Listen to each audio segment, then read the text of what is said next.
आरा में जो बदलाव यात्रा हो रहा है, ये जो भीड़ होता है, क्या लग रहा है कि वो भीड़ वोट में तब्दील हो गए या ऐसी भीड़ आया गया? पहले भीड़ लगेगी तभी ना वोट होगा। भीड़ लगेगी, लोग समझेंगे कि अगला कह क्या रहा है।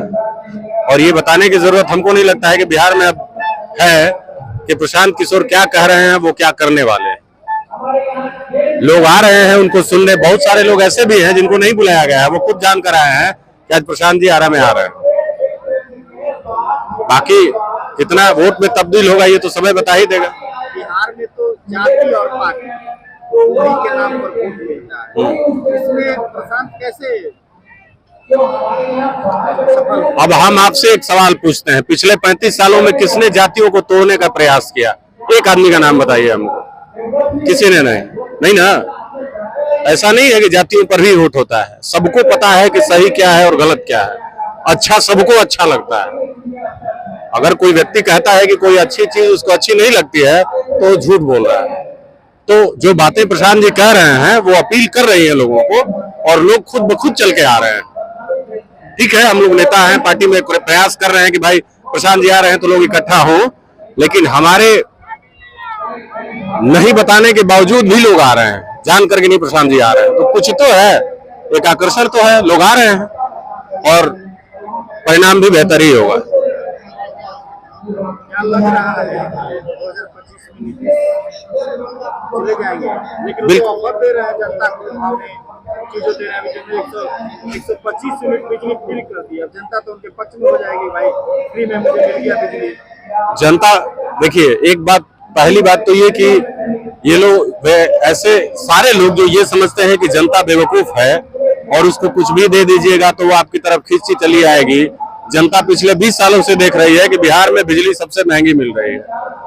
जनता पिछले 20 सालों से देख रही है कि नीतीश कुमार जी जब से आए हैं 400 रुपया पेंशन था, लेकिन जब प्रशांत जी ने कहना शुरू किया तो पेंशन बढ़ा के 1100 कर दिया गया। तो जनता को बताने की जरूरत नहीं है, जनता बहुत चालाक है, वो सब समझती है सही क्या है गलत क्या है। मैंने आपसे कहा ना कि अच्छा सबको अच्छा लगता है। और ये जो नीतीश जी बिजली फ्री दे रहे हैं, पेंशन बढ़ा रहे हैं, ये इसलिए नहीं बढ़ा रहे हैं कि जनता के प्रति अचानक से उनका प्रेम जग गया है। उनको अपनी कुर्सी खतरे में दिखाई दे रही है, और जनता भी इस बात को भली भांति समझती है कि कुर्सी खतरे में है। कहा जाता है ना कि क्या तो हुआ तो खैरात लगी बटने, वही हाल है।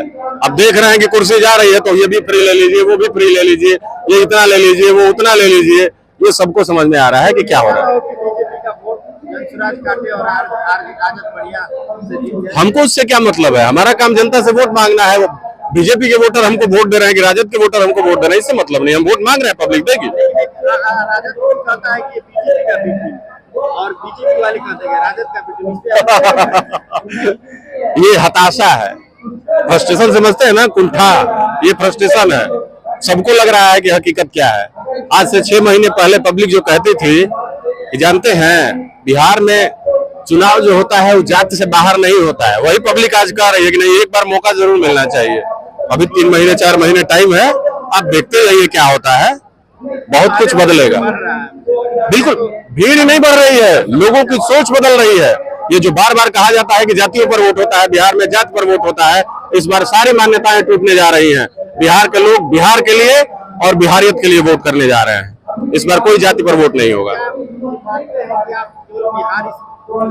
बदनाम है जाति के नाम पर, सिर्फ बिहार में ही वोट होता है, बिहार बदनाम है इस नाम पे। हर जगह वोट होता है भाई जाति के नाम पर। कर्नाटक में जाइए, लिंगायत और बोकालिंगा का नहीं है, ऐसे ही रेड्डी और क्या नाम है उसका, आंध्र प्रदेश, और हर जगह है। ऐसा कुछ नहीं है, ये हर स्टेट में है। सब कहने वाली बातें हैं। और देखिए हुआ क्या है, पिछले 35 सालों में बिहार के लोगों में जाति का जो जहर है इस तरह से घोल दिया गया है ना कि मीडिया से लेकर, मेन स्ट्रीम मीडिया से लेकर, सोशल मीडिया से लेकर और नेता तक एक मान के बैठ गए हैं कि बिहार में जातियों पर ही वोट होता है।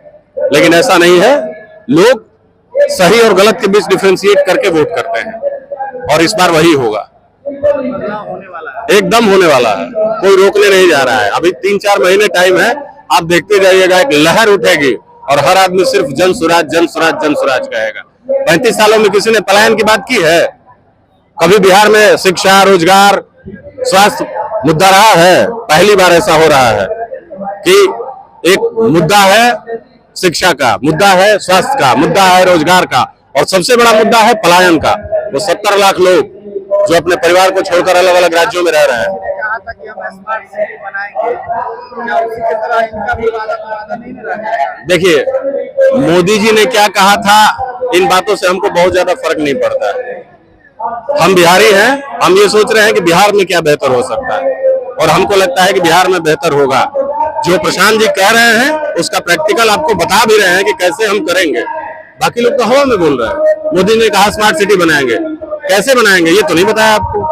ये प्रशांत जी कह रहे हैं कि हम पलायन जो है उसको रोकेंगे, जो बाहर लोग हैं उनको बिहार में बुला के काम देंगे, तो बता रहे हैं कि हम एक स्पेशल मंत्रालय बनाएंगे। यहाँ तो कुछ भी नहीं है, सारी चीजें हवा हवाई, एकदम संभव है। नियत सबसे बड़ी चीज होती है, अगर आपकी नियत है तो दुनिया में हर चीज संभव है।